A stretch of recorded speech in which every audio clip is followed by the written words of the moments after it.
Pernah tak korang terfikir satu hari nanti kita boleh main game PlayStation 2, PSP ataupun Nintendo Switch dekat dalam phone macam ni? Pernah tak kan? Nampak kan? Dulu benda ni macam mimpi, tapi sekarang dengan teknologi Android yang makin padu, mimpi tu dah jadi reality kan? Hari ini kita akan sembang pasal emulator Android yang boleh ubah phone korang jadi konsol mini. Kita akan tengok macam mana dia berfungsi, apa emulator terbaik dan yang penting berbaloi tak untuk kita cuba. Let's ajak!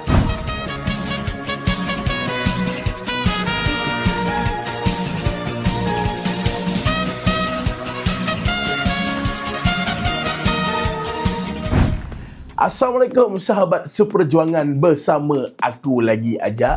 Dan kalau korang pertama kali singgah dekat sini, aku ucapkan selamat datang dan jangan lupa untuk tekan button subscribe dan tekan loceng untuk mendapatkan notification video-video aku yang baru nanti. Bukan apa, kita nak rapatkan ukhuwah. Dan shout out kepada subscriber kita Aikal12 di atas cadangan untuk topik kita pada kali ini. Jom kita mula. Okey, sebelum kita teruja lebih-lebih, jom aku terangkan dulu apa sebenarnya emulator Android ni. Dia sama je macam emulator yang main dekat PC tu, tapi yang ni boleh guna kat phone Android korang. Maaf ini bukan video untuk iPhone, tapi untuk Android. Senang cerita, emulator ni macam satu otak palsu yang buat phone kau fikir dia sebenarnya konsol. Contohnya bila kau guna emulator PS2, phone tu tiru cara PS2 bekerja, macam mana dia baca game, kira grafik dan jalankan data. Dulu benda ni berat gila geng. Kalau kau cuba zaman Android 4.4 dulu, confirm frame rate macam slideshow. Tapi sekarang dengan chipset macam Snapdragon 8 Gen 2, Dimensity 9300 ataupun Exynos 2400, semua tu jalan smooth gila. Bayangkan geng, main God of War 2 dekat phone tanpa lag. Dulu mustahil, sekarang reality. Okey geng, ini part yang ramai tunggu. Senarai emulator popular yang memang best dekat Android sekarang. Dia banyak geng tapi aku senaraikan 6 geng. First, PPS SPP. Untuk PSP. Banyak P kan? Ini antara yang paling stable, paling ringan dan boleh main hampir semua game PSP. Kau boleh main Crisis Core, Tekken 6, God of War, Chains of Olympus, semua lancar. Plus, grafik dia boleh dinaikkan sampai 1080p. Nampak lagi cantik daripada PSP asal. Kedua, ada SX2 untuk PS2. Kalau korang pernah guna Diamond PS2, buang je. Ada SX2 ni jauh lebih baik.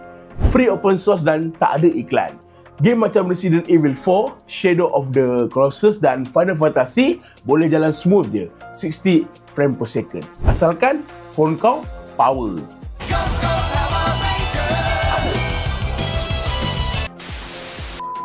Ketiga, yang aku pakai, Eden Emulator. Untuk Nintendo Switch, yang ni khas untuk gamer tegar lah.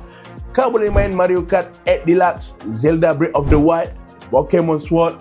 Tapi lagi best kalau korang connect dengan Pro Controller. Kalau tak ada controller, confirm jari kau pening. Keempat, Dolphin Emulator. Untuk GameCube dan Wii. Game klasik macam Mario Sunshine, Metroid Prime ataupun Smash Bros boleh jalan tanpa masalah. Yang best, boleh connect sensor Wii guna motion control daripada phone kau. Yang kelima, RetroArch. Ini pula macam semua dalam satu. Dia boleh main game NES, SNES, Sega, Game Boy, PS1. Semua ada dalam satu app. Kalau korang jenis suka nostalgia, ini wajib korang install. Keenam, Steam Link ataupun Moonlight. Ini bukan emulator, tapi cara untuk stream game PC ke phone korang. So kalau PC kau ada GTA 5 ataupun Cyberpunk 2077, kau boleh sambung ke phone dan main dekat katil. Chill habis. Tapi tak semua emulator-emulator yang aku bagi tahu ni ada dekat Play Store geng. Ada yang korang kena Google dan download manual. Tapi pastikan selamat sebelum korang download.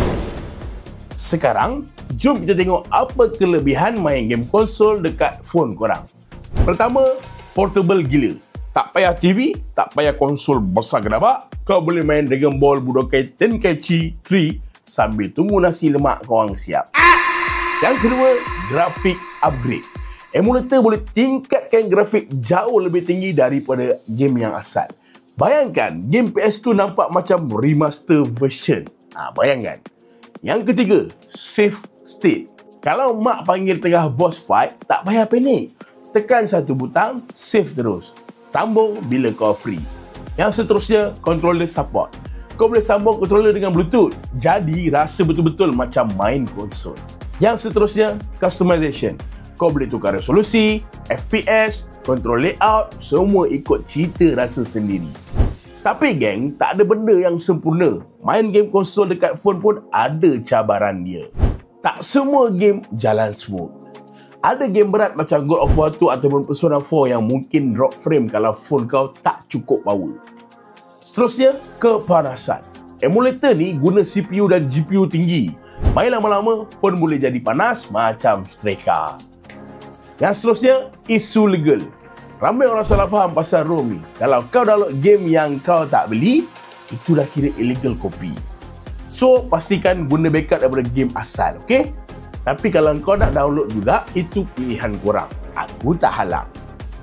Yang terakhir, setting kena pandai. Kadang-kadang nak main satu game pun kena tweak setting audio, frame skip, texture, baru lancar. Tapi kalau kau jenis suka eksperimen, memang syok lah.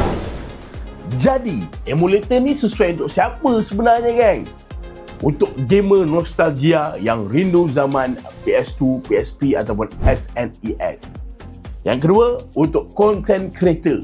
Boleh rakam gameplay terus daripada phone. Senang buat video YouTube. Dan yang terakhir, untuk casual gamer yang nak main bila-bila masa, tak perlu konsol besar-besar. Dan honestly gang, bila tengok betapa smoothnya game konsol boleh jalan dekat phone sekarang, aku rasa masa depan gaming mobile ni makin gila. So gang, korang sendiri macam mana? Lebih suka main dekat konsol besar atau nak bawa semua game tu dalam poket dia? Komen dekat bawah geng, emulator apa yang korang guna. Macam sekarang, aku gunakan add-in emulator untuk main game Nintendo Switch. Kalau korang nak aku tunjukkan cara macam mana nak set up emulator tu, komen dekat bawah, nak. Dan kalau korang ada tips nak elak lag ataupun setting terbaik, share sekali. Bantu geng yang lain. Dan semua ini bergantung juga kepada jenis phone korang. Lagi bagus phone korang, lagi padu phone korang, lagi baiklah hasil emulator. Alright gang, itu saja video aku pada kali ini. Jangan lupa tekan like, subscribe dan loceng supaya tak terlepas video gaming daripada aku. Macam biasa guys, keep smile, still humble, malu apa. See you in the next video. Let's ajak. Nak sambung main game baru.